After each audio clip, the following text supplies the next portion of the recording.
The ultimate guide for if you're cutting, you fat motherfucker. um, at the start of my fitness journey, I had this obsession with wanting to cut, and I don't actually know why. Like, I was a skinny fat motherfucker. I had like no muscle whatsoever. I probably didn't even weigh 60 kilos on a good day. I had to run around in the shower to get wet, all these things, and I just was like, oh, I've got this little pouch in my belly. Like, I really want to get rid of it. I should cut to get lean and look like really aesthetic.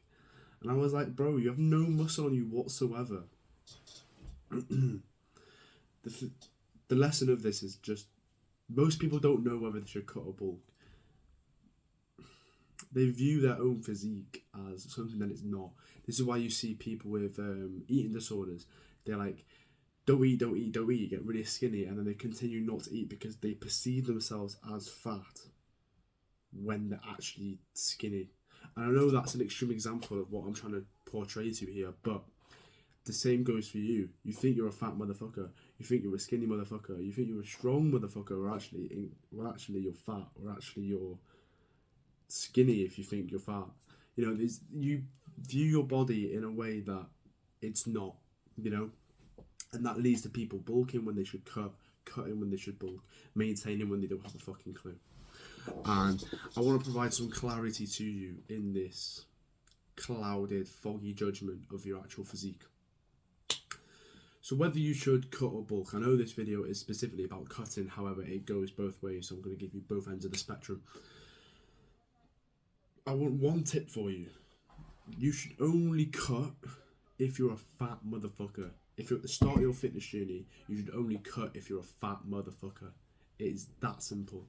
If you're skinny fat, if you've got no muscle, if you're skinny but you think you're fat for some fucking reason, if you've got a bit of a belly but you've got scrawny arms and a scrawny neck and fucking tiny shoulders, don't fucking cut. There's nothing to cut down to. The only reason I would advise cutting for a beginner lifter is because they're overweight, is because it doesn't make sense for them to bulk, because yeah, they're putting on muscle, but they're putting on excess fat as a result of that, because that's just what happens when you bulk, you put on fat anyway. And then it just gets unhealthy. Remember, we're doing this bodybuilder not only to look good for our physique, but it's important to improve your health as well. And if you're bulking when you are overweight, just because you think that's the right thing to do, and you're putting on excess fat as a result, you're just making it more difficult for yourself and making it a lot more unhealthy. And the way to decide whether you should cut or bulk if you're a fat motherfucker or not is a quick little tip. I want you to go outside. It's clearly a sunny day, as you can see with my blind shut, but I want you to go outside and I want you to stand at a place outside with minimal clothing, just so you can properly get your figure portrayed by a shadow. So I want you to stand in the garden where the sun's visible to you, where you can see your shadow, maybe on a wall, maybe on the floor, doesn't really matter. Can you tell you're an obese fat motherfucker from your shadow? None of this, you look really scrawny, but then you've got a little bit of a hip dip where you deposit most of your excess fat. None of this bullshit. Do you look overweight? Do you look like a fat motherfucker? If you look like a fat motherfucker in your shadow, then you should cut. It's that simple. And if you don't, then you shouldn't. That provides some clarity to how you view your physique, because a lot of people, especially teenagers, we view our physique maybe better than it is, maybe worse than it is, or just completely different to what it actually is in the first place. Literally just using a shadow, using a figure that you can't argue with, you can literally see it, brings so much more clarity to the situation when you're starting off. So I would do that. So if you're a fat motherfucker, cut. If you're skinny, regular weight, slightly overweight, bro, I'd still recommend a bulk, just because you need to build that foundation to cut on. However, when you're a fat motherfucker, you need to cut, because although you're not building as much muscle as you could when you're bulking, you actually need to it just doesn't make sense to put on excess fat. It just makes it a lot more difficult for yourself, and you can still build a little bit of muscle, not as much, through cutting as well. So now we've got that decided. You know whether you should cut or bulk at this point in time when you start your fitness journey, but it's all a bit foggy. You don't really understand how to go about it. Like, you understand you need to lose weight, we're moving on to cutting now. So you understand you need to lose weight. How the fuck do you do that, right? How the fuck do you do that?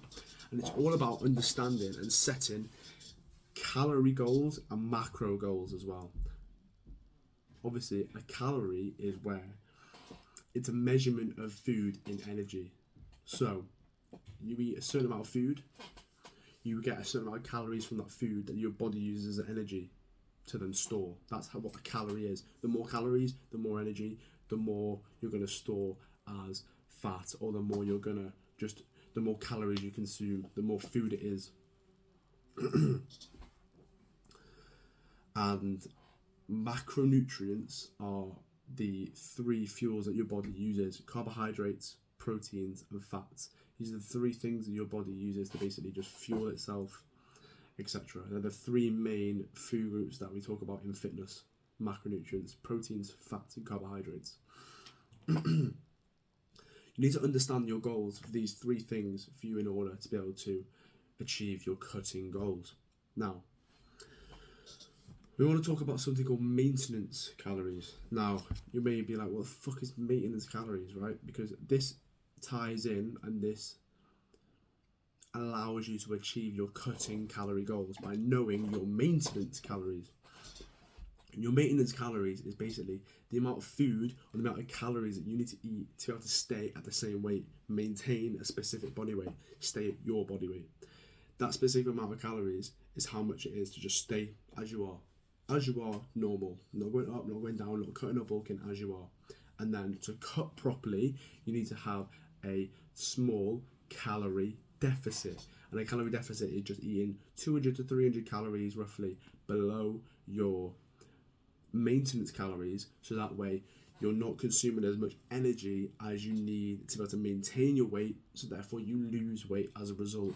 And that's how cutting works. You're eating less than your body needs to maintain, so then it's having to use its energy sources from its fat deposits eventually, and then that's how you will lose weight and body fat. That's how it works.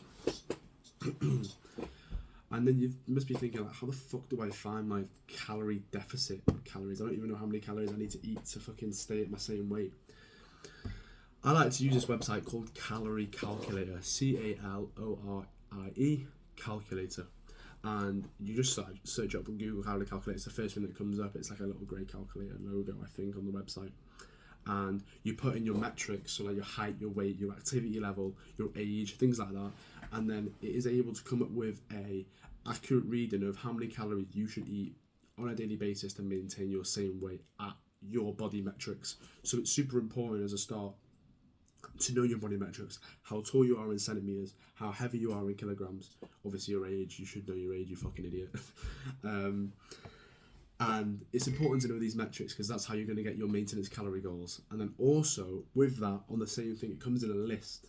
And in that list, it will be how to lose weight at 0.25 kilograms a week, 0.5 kilograms a week, and then a kilo a week. So obviously, the more weight you want to lose per week, the less calories you're going to eat, because the less energy you use, the more energy you're going to use from your body, therefore the more weight you're going to lose. And I've already caught on to what you're thinking here. You're going to be like, alright, sweet, I'm just going to pick the lowest calories that it tells me on that page, and then I'm just not going to eat, I'm going to lose as many calories as possible. Are you a fucking retard? I say this with like a bit of smile, a bit of humour, because I've heard this shit so many fucking times, and it's humorous to me that people still think this works, right? It reminds me almost, that thought process actually reminds me almost of, you know, like overweight mums that try and get healthy for holidays and stuff like that. But my fucking mum, my nan does this and shit like that, and when they talk to me about it, I actually get like, I like scoff in like disbelief that this is genuinely what they think's right. So they'll get this all of a sudden, they'll book a holiday and they'll be like, right, I've got this instant surge of motivation to lose a lot of weight for my holiday, right? And then they'll leave it too late. They don't stay on the consistent path that they set out. Maybe they start too late and they leave the journey too late, right? And now they realise, shit, I need to lose as much weight as possible in 3, 4, 5, 6 weeks. Not the healthiest way to go about it. So they just don't eat for like 3, 4, 5 days, thinking, yeah, I can do this. I can just lose a lot of weight by eating no food, basically, effectively, starving themselves, effectively. And then 3, 4 days go by. You're out doing the shopping for the family. You walk past, maybe you're in Lidl, for example. You walk past the bakery.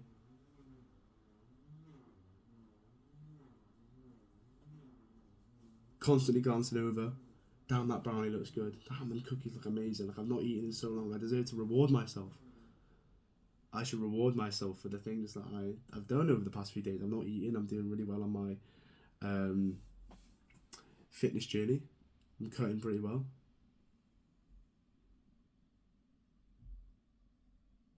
One cookie down.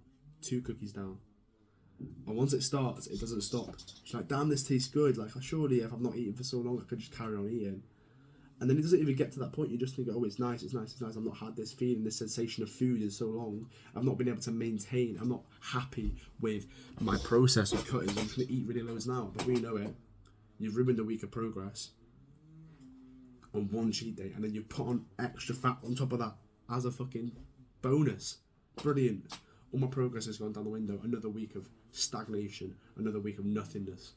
All because you couldn't maintain the correct cutting techniques. You couldn't maintain your ability to stay in that calorie deficit because it wasn't maintainable, because you set the bar too high with too little calories, and now you just can't achieve it. So when people have this thought process of just like, I'm going to eat as little food as possible and then be able to lose weight as quick as possible, it doesn't fucking work because you're not able to maintain it. This is why I suggest pick the first one below the maintenance. You know how I said it comes in a list? Pick the first one below your maintenance calories, the 0.25 kilograms of body fat, losing it per week. The 0.25 kilos of weight loss per week, sorry, not body fat, that's a different thing. So that's what I recommend, 0.25 or a quarter of a kilo per week. It's a nice steady decrease in weight, nice steady fat loss protocol. That way you're going to be able to maintain it. Because look, us as teenagers, right, I know I've just called you a fat motherfucker for 12 minutes and 20 seconds and your self-esteem might be down right now, but on a whole, we are so like cocky, naive. We think we're better than what we are. We've been there. I'm probably doing it right now. I'm probably thinking, yeah, I can lift all this weight and then fucking get injured ego lifting or some shit. Shit happens. Look, we think we're better than what we are, right? And that means that you set the bar too high, and then when you can't achieve what you thought you could achieve because you fucking have this massive ego as a teenager thinking you're fucking class, right? Look, we've all been there, we've all done it, we all still probably fucking do it in some area of our lives. And then you fail, and then you're like, yeah, this doesn't work for me because I failed with this because I set the bar too high. No, you fucking idiot, you just didn't do it properly. You set the bar too high. Doesn't mean it doesn't work. Because it works for people like me who've done it before, who have the fucking progress to show for it. So it clearly does fucking work. Someone in your position right now, probably younger than you, has probably done what you want to do. So it does work. It's just you set the bar too high. You were a fucking idiot. You thought you were better than what you were. So you set the bar too high, made it so difficult that it doesn't work for you because you're a fucking idiot. That's all it is. So that's why I recommend the 0.25 kilo per week, because it's going to make it maintainable for you. It's going to be a consistent, steady decrease, progressively overloading, and eventually you'll get to your result. So now you know how many calories you should consume, but you don't know what to fill those calories up with. You hear people talking about like protein intake's important, and this is where we move on to the macronutrient goals that we were talking about. Macronutrients, proteins, carbs, and fats. When you like research into gym progress, everyone talks about the macronutrients. How many macronutrients should you have? And I'm just going to keep it simple. I'm going to tell you straight up. None of this like, oh, you should do this, that. Keep it simple. 0.5 grams per pound of body weight of fat. So however much you weigh in pounds, effectively, half that number, that's how many grams of fat that you should be eating every single day. 0.8 to 1 gram per pound of body weight. Keep it simple, keep it to 1 gram. Easy maths, quick maths for you. Don't make it overcomplicated. You could turn around and be, but actually the scientific results said it's 0.81 grams per pound of body weight. I know that, motherfucker. I know that, right? But let's keep it simple for you. Again, let's not make that difficulty too difficult, because before you started putting your fucking body weight in the calculator, realizing that it's fucking shit doing that, why don't we just make it easy, get the same results by just going, right, 1 pound, 1 kilogram, sorry, 1 gram, fucking hell, 1 gram per pound of body weight of protein. So however much you weigh in pounds, again, that number is how many grams of protein that you should be eating. So twice the amount of fat that you should have in per day. And then the rest of your calories should come from carbohydrates. Carbohydrates are super important. This is going to be the most prolific macronutrient in your diet, because it is able to provide you with energy to be able to work out, yada yada yada. I'm not a fucking scientist, but that is how it works. So the rest of your calories is going to come from carbohydrates. And you're thinking, how does that all work? How do I know how many calories I get from my proteins based on the grams? This is how we do it, right? This is how we do it. So, MyFitnessPal. Download the app MyFitnessPal, and then inside MyFitnessPal you can provide these, you can make these little goals. So you know how we said this is a certain amount of calories to lose 0.25 kilograms every week. You can put that as your calorie goal within MyFitnessPal, and then every time you log your food, every time you write down what you've eaten, it takes it away from that total, so you can accurately tell how much of that compared to that goal, which is great. You now know how much you're eating every single day. What you can also do in it is put macronutrient goals. So what you can do is say, I want to consume this many grams of protein, this many grams of fat, this many grams of carbs. And we've just talked about it. You know how many grams of carbs, how many grams of protein, how many grams of fat you should be eating, because you know how much you should be eating compared to your body weight. Half of your body weight in pounds you should be eating in grams of fat.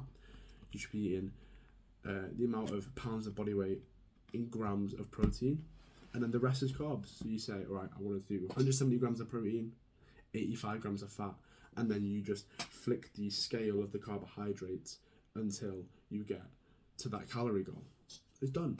And that's how many grams of protein, carbs, and fat you should be eating every single day. And then just log your food to make sure you're getting to that goal.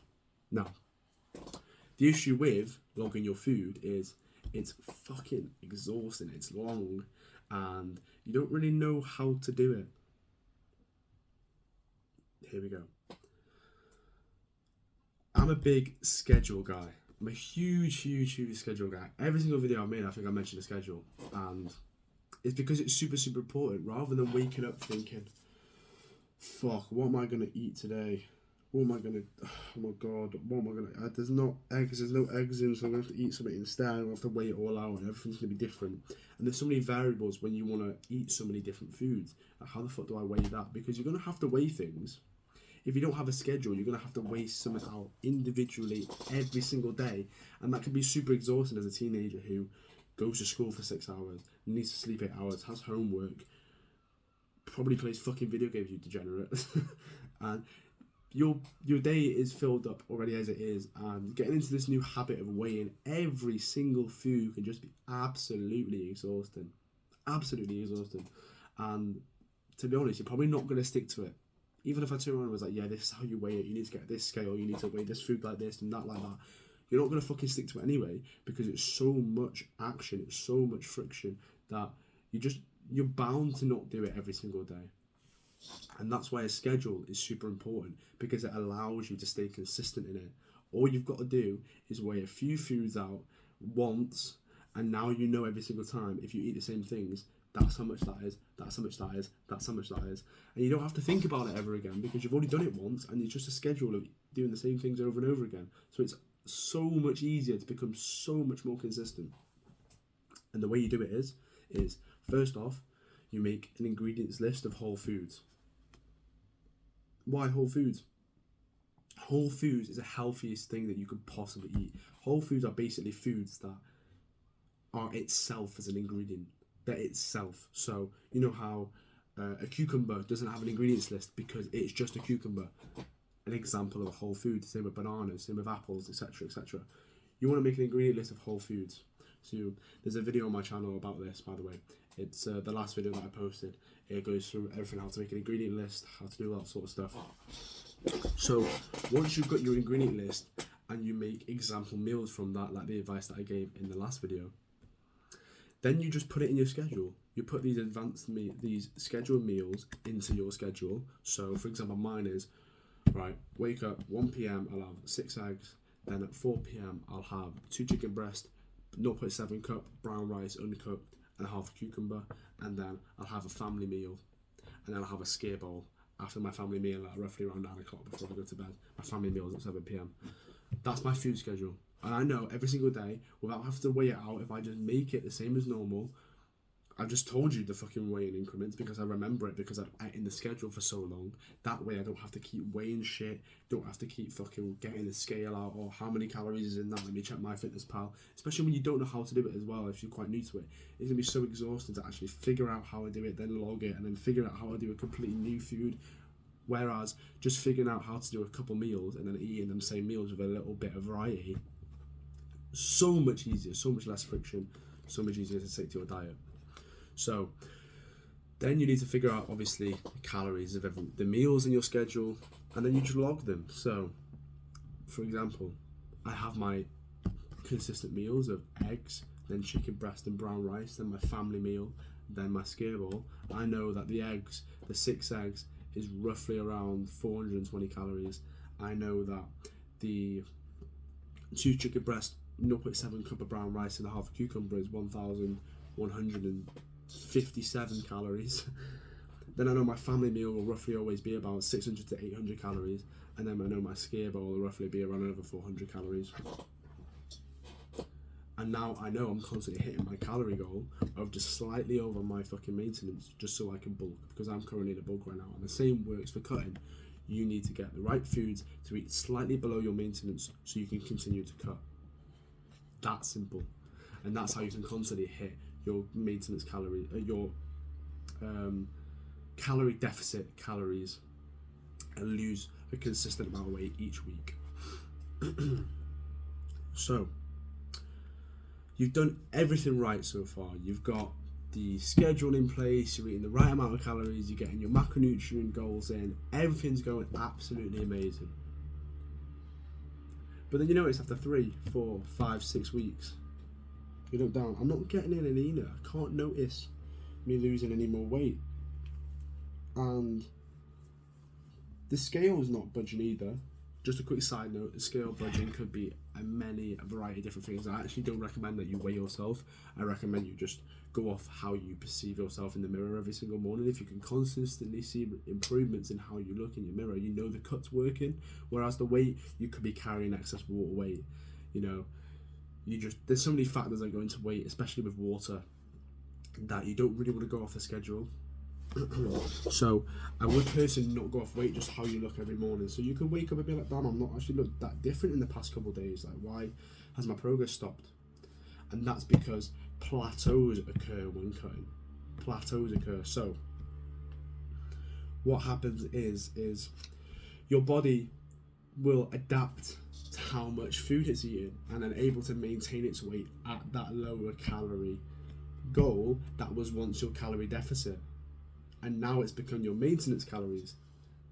Because think about it, if your body's adapting to how much food you're eating, eventually it's going to have to make do with it and think, right, I'm going to have to make do with this less food that's in my environment, so I'm going to have to maintain with this one. And when you notice that, you need to learn to be able to be vigilant and notice that, so then you can lower your calories again. Because otherwise, if you don't lower your calories again and you've got on your maintenance, then you're just not going to lose any more weight. It's that simple. It's a fact.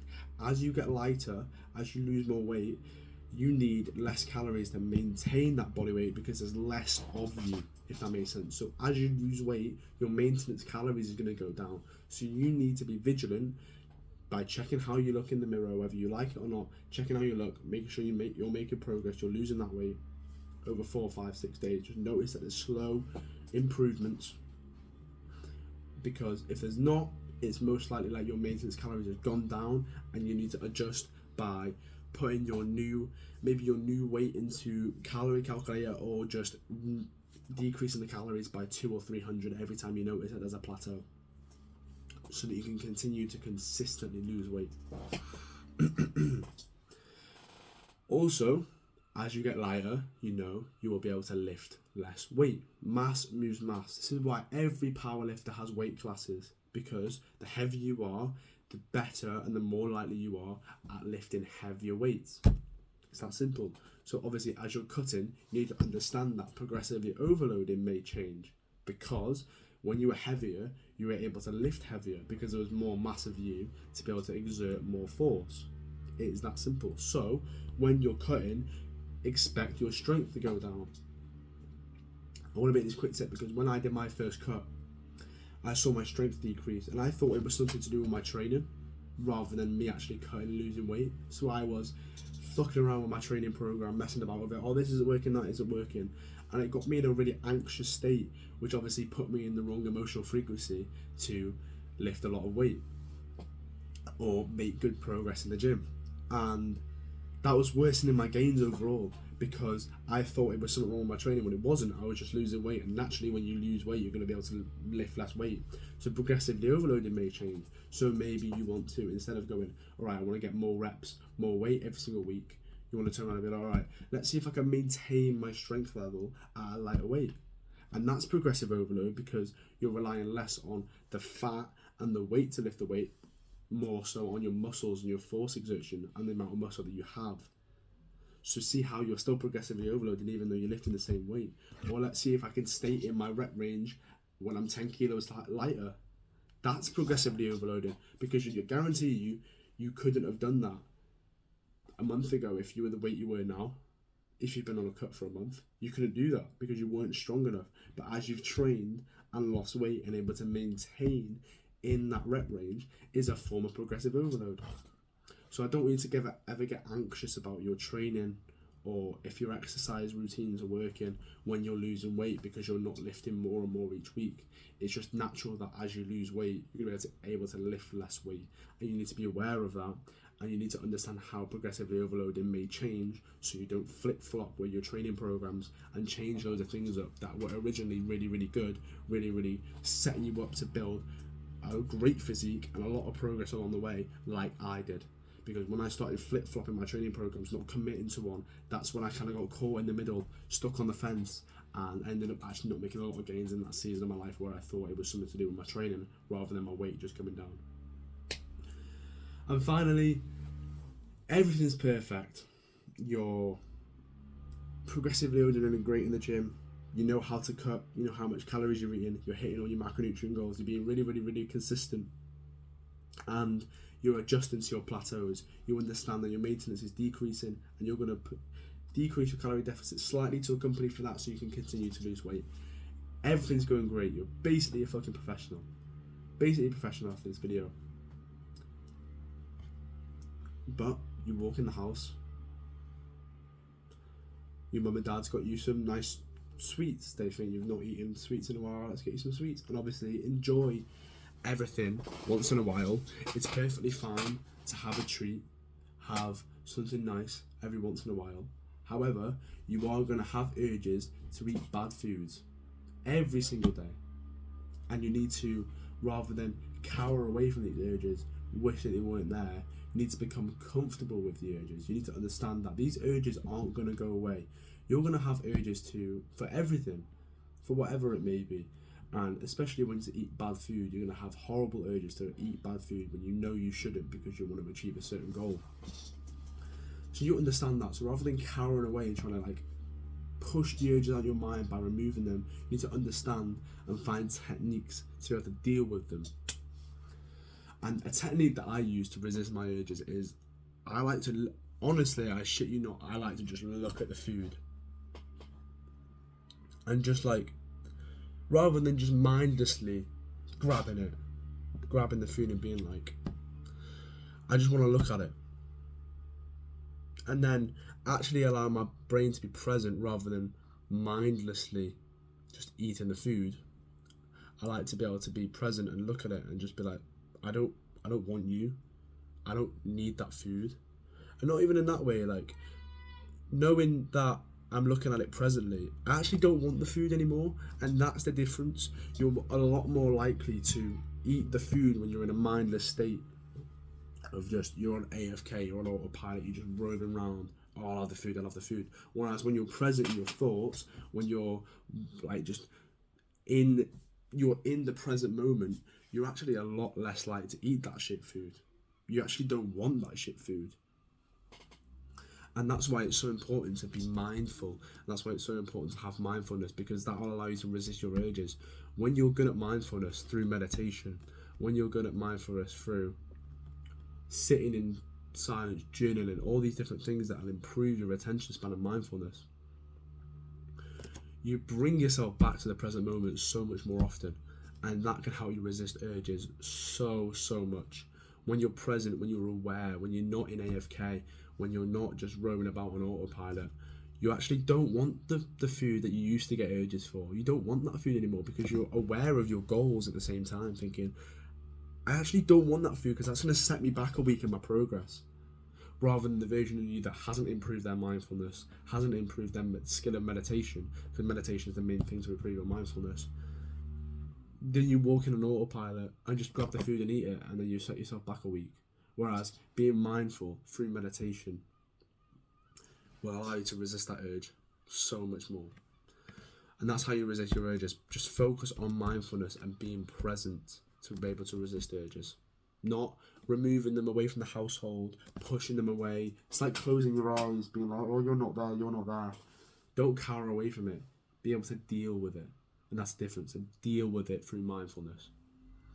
And that is the ultimate guide to cutting. Know if you should cut or bulk. Know how many calories and your macronutrient goals.